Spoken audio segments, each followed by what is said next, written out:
Hi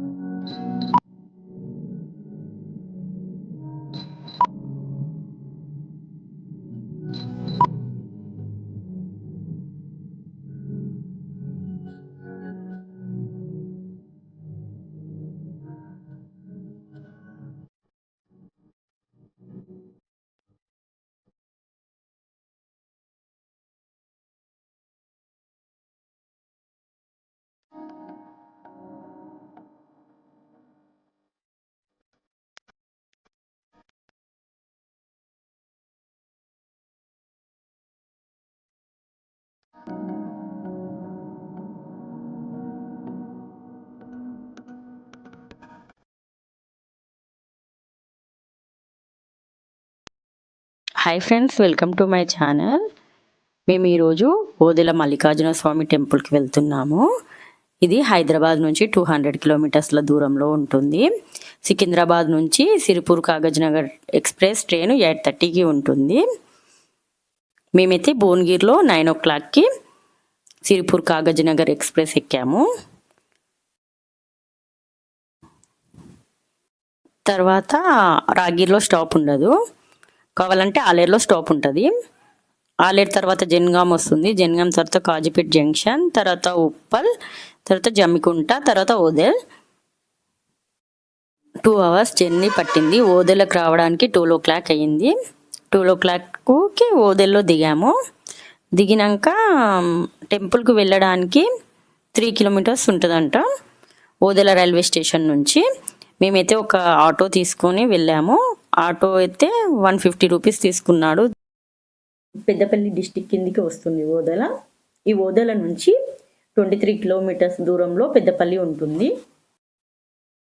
మనకు ఆంధ్రప్రదేశ్లో శ్రీశైలం ఎలాగానో తెలంగాణలో ఓదెల మల్లికార్జున స్వామి టెంపుల్ అలాగా.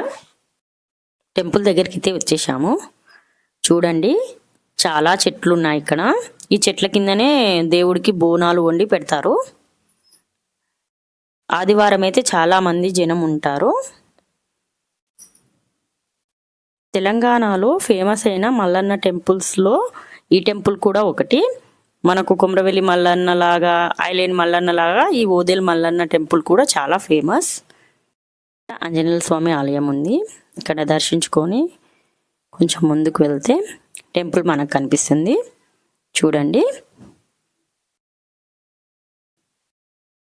ఇదే ఓదెలు మల్లికార్జున స్వామి టెంపుల్. గుడి చాలా విశాలంగా కనిపిస్తుంది మనకు. ఫస్ట్ మనకు ఒక నంది కనిపిస్తుంది. నల్ల కలర్లో కాకుండా ఇక్కడ వైట్ పెయింట్ వేశారు. చాలా అద్భుతంగా ఉంది. ఇది మెయిన్ టెంపుల్.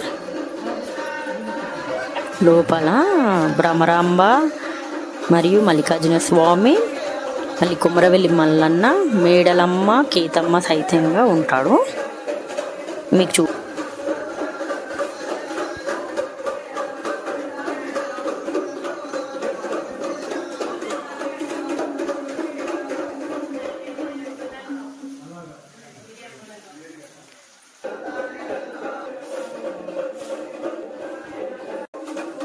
ముందు ధ్వజస్తంభం, దాని ముందు పాదాలు ఉన్నాయి. అసలు ఈ టెంపుల్ ఇక్కడ ఎందుకు ఏర్పడింది, ఎలా ఏర్పడిందో నేను చెప్తాను మీకు. పూర్వకాలంలో ఈ ప్రాంతం మొత్తం అడవి ఉండేది. ఈ అడవిలో ఒకరోజు పంకజముని వెళ్తూ ఉంటే అతనికి ఒక శివలింగం కనిపించింది. ఆ శివలింగాన్ని అప్పటి నుంచి పంకజముని ఆరాధిస్తూ ఉన్నాడు. అంటే దీన్ని బట్టి మనకి ఏమర్థమైందంటే కృతయుగం, త్రేతాయుగం, ద్వాపర యుగం నాటి నుంచైనా ఈ శివలింగం ఇక్కడనే ఉంది. మన పురాణాల ద్వారా మనకు తెలుస్తుంది. కలియుగంలో ఏమైందంటే ఈ శివలింగం పైన పుట్ట మొలిచి శివలింగం కనిపించకుండా అయింది.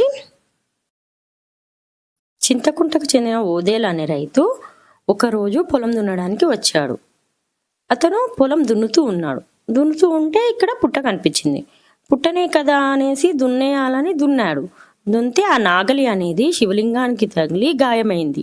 అప్పుడు స్వామివారు ఆగ్రహించి నీ వంశం మొత్తం నశిస్తుంది అని శాపం పెట్టాడు.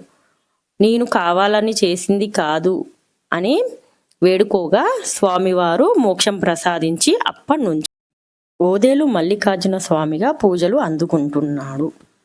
ఈ గుడిని కాకతీయుల కాలంలో పునర్నిర్మించడం జరిగింది.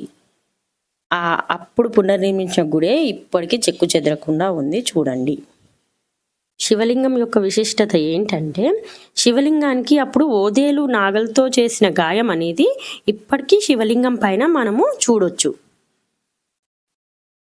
ఇక్కడ ఎంతోమంది భక్తులు వచ్చి పట్నాలు వేయించుకొని బోనాలు ఎక్కించి పూజలు చేస్తూ ఉంటారు. ఇక్కడ చాలామంది ఈ ఓదేలు మల్లన్ననే వాళ్ళ ఇంటి దైవంగా ఉంటుంది.